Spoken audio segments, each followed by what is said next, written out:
Hi, everybody. Good afternoon, good morning, wherever you are in the world, whether you're watching us live, very warm welcome. And also if you're maybe watching this back a bit later. I'm here today with Alex. Alex is a confidence and business success mentor. She's got her own podcast called The Confidence Rockstar, and she helps ambitious entrepreneurs who struggle with the confidence to thrive in the online business and get a consistent flow of clients. Now, Alex and I are both coaches, we're friends, and we wanted to bring this discussion on live because we're noticing a lot of people who are struggling to have powerful conversations, to actually be able to speak about what's important to them. So we thought we'd play a bit today. So I'm going to ask Alex, maybe you can start by doing yourself an introduction. Tell people a bit about you, who you are, what's important to you. Thank you, Sarah, for inviting me here. And thank you so much that we can talk about it because it's a very, very important topic and it's very, very powerful topic, as you said. You've introduced me already. Yes, I'm a confidence and business mentor helping mostly female entrepreneurs thrive in online business, mostly using the power of online events. So through speaking. Yes, so creating either webinars, masterclasses, online events, and actually speak to their clients using their voice and showing them like how they can help them solve their problems, solve their challenges and help them achieve their goals. And what I love about Sarah, what you do and why you bring these conversations here is that we women need to stop playing small and raise our standards and step up our game and being able to use our voice either in live, in person or online in order to be able to put our message across and help others put their message across, what is important. Yeah, totally. I know we had this conversation earlier as to, people are so afraid to actually speak about what's real to them because they think they're the only one with this problem or they're the only one feeling this way. And yet I know you and I both find that actually this is what connects us to other people. This is where we get the human connection as to actually what's important to that person. We learn so much about people through like listening to their story, listening to their voice. And yet people, I find a lot of my clients are very unclear as to actually what's important to them and how do they speak about it in a way that's opening up a conversation, in a way that's actually powerful to the other person and what they're hearing. So how does this show up for you? Well, totally. I get that, we in general have a challenge how to connect with other people, what part of the story to bring and what to share or not to share in order to inspire, motivate, or ask people to take certain actions. So, what it all comes down to is that, as you said, we need to know our values, what is important for us, and how we are helping our clients. When we know what kind of challenges, problems, obstacles, or whatever they are facing, and we know what they want, what are their goals, like our clients, we are able to use the language that is relevant for them in order to show them how we can help them solve this problem, how we can help them find a solution, and how we can help them go from point A to B where they want to go. And when we actually stop focusing on ourselves, how afraid I am to speak up my voice, but we start to thinking, okay, how I can bring solution to this person, what's the value for her or for him or for them, then it is completely different dynamics. I stop being stressed about how do I look on live on the video, but actually how I can bring value to the other people. And it actually changes everything. Yeah, it's funny you say this because I obviously I'm not talking about it in terms of my clients working with other clients. They're talking about it in terms of internal communication, influencing, or with partners, for example. But exactly the same comes up. It's how we create the story so the other person can hear it, but standing grounded in what's important to us, being very clear on that. And what are the values that are important for us to be honored and to show during these conversations? And quite often we end up, especially as women, we end up kind of putting the focus so far onto somebody else that we forget what's important to us. Or like you say, being so lost in our heads that we can't understand actually we're creating an opportunity for the other person. What's that opportunity, and how can we help them understand what that is and what support we can bring to that? Very, very, very true. Yes, exactly. And but it comes down to like, what we believe in, what is important for us, and what do we stand for. Because when we are clear about that, and we know how we can help our clients or like the person that we are communicating with, this is taking this to the next level. Because I know what I want. I know what I want out of this conversation, but it's not only what I want, but what we both want. So like, the win-win solution here. And to when we speak to people, I always kind of, when we send the email or speak to people or communicate in whatever, I always say to people like, think about it from their perspective, what's in it for them. So not only what I want out of this conversation, this relationship, this post, this newsletter, whatever, but like what's in it for them, how they can benefit. I mean, what's the value for them to work with me, to do some kind of cooperation with me, whatever. Yes. So always let's kind of get out of our head like so much, but go into other person's shoes at the same time, not sacrificing like, your values and what is important for you. Yeah, totally. So I always say to people, before you're going into an interaction, which is important, set your intention. What is your intention to get? What are you trying to move towards within this conversation? And also then going into the conversation and helping your partner, the other person you're communicating with, by telling them what your intention is. And people are like, well, and I'm like, well, it's like setting an agenda for the meeting. You're letting people know where you want to get to, because quite often we miss this part. I know a silly example with my husband. Sometimes when I go to him and I want to offload about something or anything, and he starts giving me feedback, like advice. I'm like, I don't want advice. I just wanted you to listen. But I didn't tell him, actually, I'm just going to vent. I just want you to listen. And that's how misunderstandings happen. If we can set the intention, then we help the other person actually understand, this is where we're going. And also maybe they've got a different intention, which is over here. And you can have that discussion up front rather than trying to go through it actually in the conversation. So setting the intention and then moving through as to, okay, what is it, what's important during this conversation? Like you were saying, values. To me, this is always about raising the consciousness level of, who am I, but also who are we in our relationship? What do we need to design so that we can work together? And like you say, we're looking for the value. What value is this conversation bringing to your business or to your client? And helping understand that as part of the conversation. And yet it's something I hardly ever hear happening in business conversations.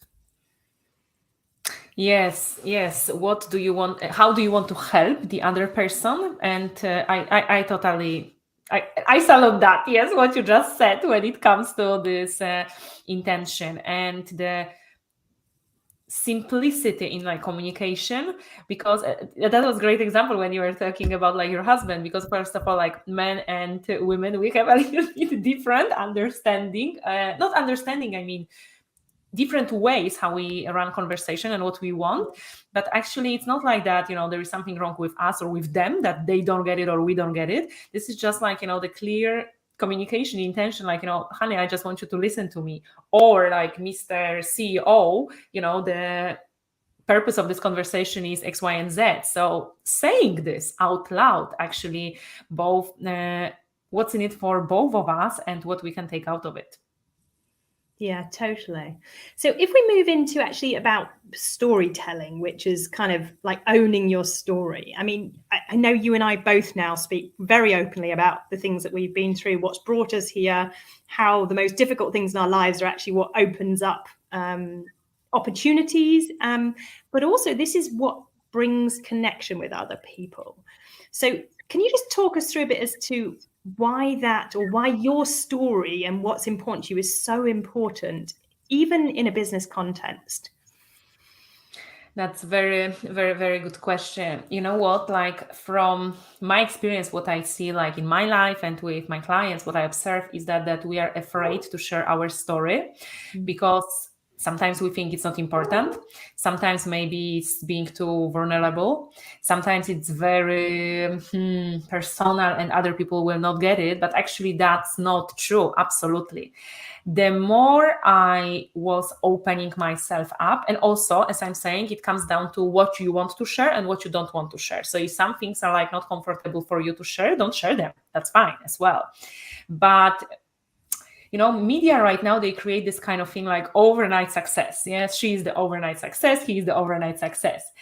But this is never the case. I mean, no one in sport, in business, in politics, in like show business, no one is overnight success. What we see, I love, like recently I was listening to Tony Robbins, and he said, what you see in the public is like years and months of like training in private, that you don't see that.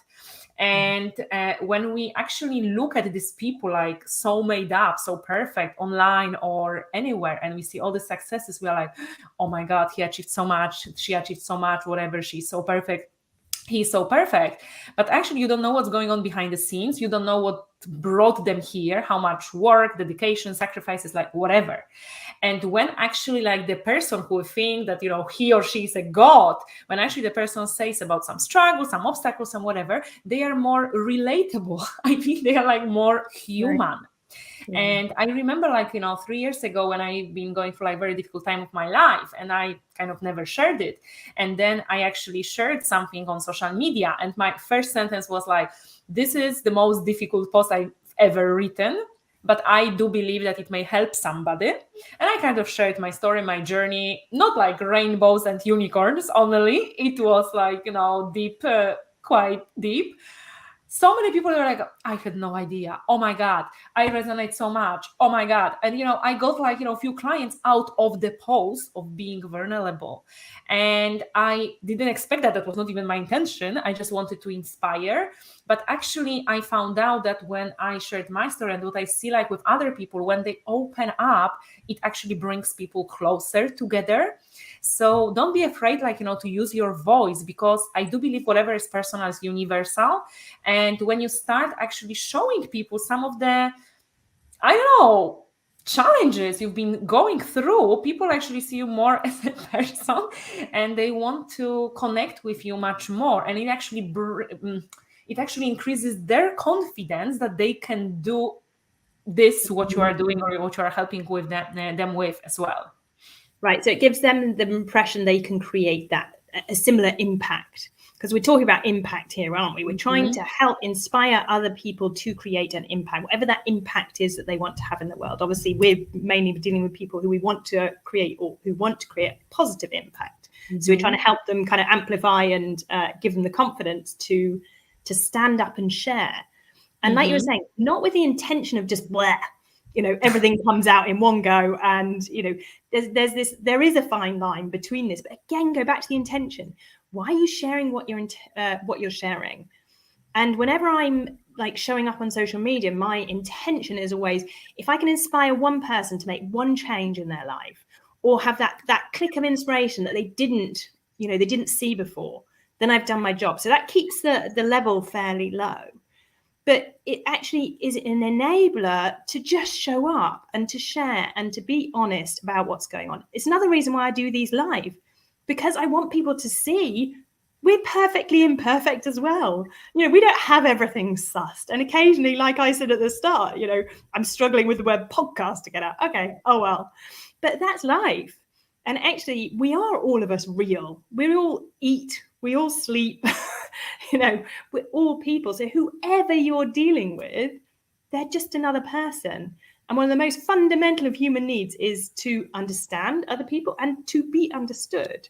And sharing your story enables other people to understand a little bit more about you. Absolutely. And it's also like, one more thing. This is like what you said. I would like to relate to that people buy from people. Yes. And of course, we need to have the solution to someone's problem, like the strategy or whatever, whether it's in business or life. But at the same time, there are other people doing maybe similar things what we are doing. And when we actually connect with another person, there is good flow, there is good vibe, and we can actually relate to that person, very often they will become our clients, or we can create some kind of collaboration together, because people connect to people. People buy from people, people buy from our energy as well. So if we can find something in common, or if we can actually persuade the other person why we, or why with them, why together, what we can create together, that's going to be powerful, it really takes it like to the next level. Because maybe before, this person perceived us or viewed us as, I don't know, strategist for this, but then here underneath is like something deeper, and that's why I would like to do business with you. Yeah. And do you know what is so similar in the corporate world? Quite often what happens, and this is talking from my own experience, I'd often be sat in a meeting thinking, am I the only one who's either seeing what's going on in the room, or am I the only one who's feeling uncomfortable with this?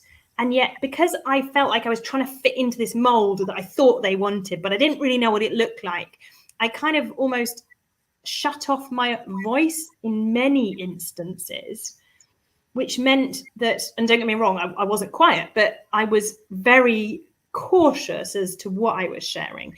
And actually, looking back, you know what? I could have brought an awful lot more value to that business had I spoken up, had I shared, because I was so different.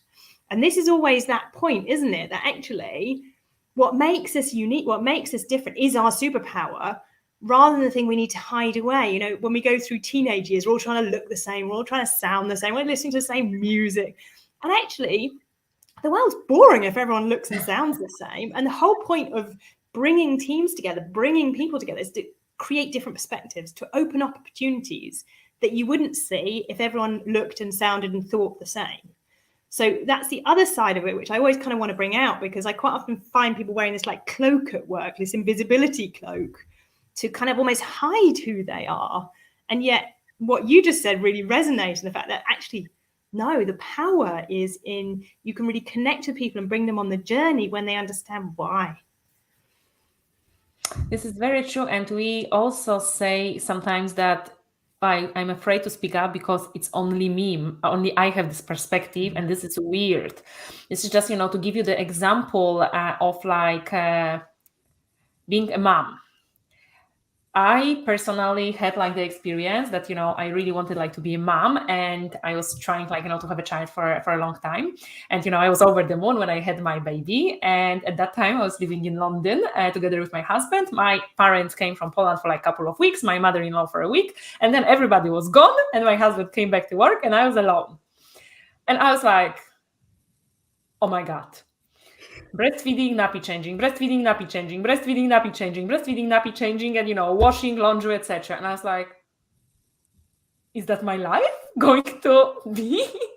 I've been like, so active before, doing so many things. Then, it was the full house of people, new baby, etc. And then I was alone. I was like, oh my God. And, then I was like, I don't really want my life to look like that. But at the same moment, it was, am I wrong? Something is wrong with me. I'm a bad mother. I'm a bad person, etc. So I will not say that to anybody because I'm a bad human being.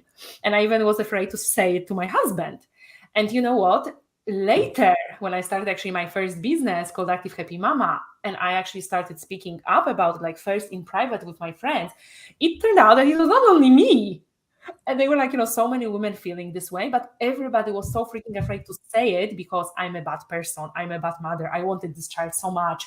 Other people couldn't have children. What am I talking about? Why am I like that? But I was like, I love my child to bits, but at the same time, I still wanted to do like, some other things in my life. And only when I said it out loud, I could figure out how to do like other things, how to bring other things like into my life, having like a schedule with my husband or my brother-in-law, whatever. So, this is like just the example that I was thinking that there is something wrong with me, that I'm thinking this way, but actually most women feel this way. And very often they go into this depression, etc., because they are afraid to share it. So, it's technically not related with the business, but it is so much because you have the right to be able to be a great mother and at the same time running your business, for example, that if you don't speak up, ask for help, people don't know how you feel. It's something I went through slightly differently, but it's obviously related to the shame, because you feel that you should feel a certain way. And I know my relatable story is different, but similar kind of context, in that when I was going through multiple miscarriage, I hid. My boss knew what was going on in the business and a few other people, but I was very scared. I was a fairly senior woman in a male-dominated world. I didn't want anyone to know. I was ashamed by what I felt like my body couldn't do. So we adopted our first daughter. Literally got a phone call, go to the hospital, pick her up. It was literally overnight we became parents. So it's fairly difficult to hide that anywhere within the business. Sarah's gone from one day to the next for 12 months. So, but the thing I did not understand until I went back to work 12 months later was the impact that it had. Because all of a sudden I've got infertility issues written on my forehead. So what I'd been desperately trying to hide from people was all of a sudden like fairly visible to everybody. But what happened? Within the first 2 weeks, I had multiple people putting stuff into my diary who I didn't necessarily even know within the business. Sarah, my wife's going through this. Can we talk? Sarah, I'm also having something like this. Can we talk? How did you go through adoption process? Can you tell me about it? I was just like, I hadn't even realized that one of my values is supporting, connecting with people. And through my own shame and through trying to hide, I'd actually not lived my own value for myself and for others. So I could have also got support from these people. Do you know what I mean? And yet if you open up, yes? Yes, exactly. And I'm not sure how I could have done it in that context. It felt very difficult for me. But when I see people doing this today, and when I see people sharing, I'm like, wow, you're so brave. Because I just wanted to bring that up, because I do think we forget. We get lost in our head, no matter whether it's a business problem, a personal problem, whatever. And like you say, we think we're the only one. And yet by opening up and connecting with other people, we can really help not only ourselves, but them as well. Absolutely. 100%. Yes. But that starts with the courage to have like this voice and to be able to use this voice, because actually we will be shocked how much impact we can make when we stop hiding and actually start sharing. And it's like the butterfly effect, yes? And you never know who is watching and actually who you can help as well by being able to say your truth and how you can impact other people with that. So go on, Alex, give us maybe your top 3 tips on how you help people. What are your top 3 tips on, how to help other people to use their voice? Well, first of all, it all comes down to the belief that you are good enough here, right now, and with your story. Do not compare yourself to anyone, because you don't know their journey 100%, and your journey is your journey, and you have valuable lessons that you can share with the other world. So with the world. So just own your story and be courageous to share your story. Number 2, as we kind of said a moment ago, you never know who is watching and who you can impact. Sometimes the most ridiculous or maybe stupid you have it in your head things help people the most. So be open, be vulnerable. And number 3, what I would say, just listen to your heart. Your heart will always tell you. Our brain is here like to protect us and to kind of say, don't say that, don't say that. But if you truly feel in your heart that you can help someone and that your message will bring value, then just do it from your heart. Perfect. Yeah, thank you so much. And if you have a topic which you think is not being discussed somewhere else, then, drop Alex a note. We're more than happy to have these kind of conversations where we try and open up the conversations that aren't being had, to really help people actually make change, to create something different, because there's an awful lot that seems to be not working in the world right now. And so let's open up those dark corners where things can change, because when things aren't working, that's our opportunity to create change. So please use the tips that Alex has given you here. Please feel free to reach out to myself or Alex, who are both tagged on this post, to ask us your advice or anything else that you may need some help with. Please take care of yourselves Thank you, Alex, again for being here with me today. Thank you so much for having me. Thank you guys for watching. Take care. Bye.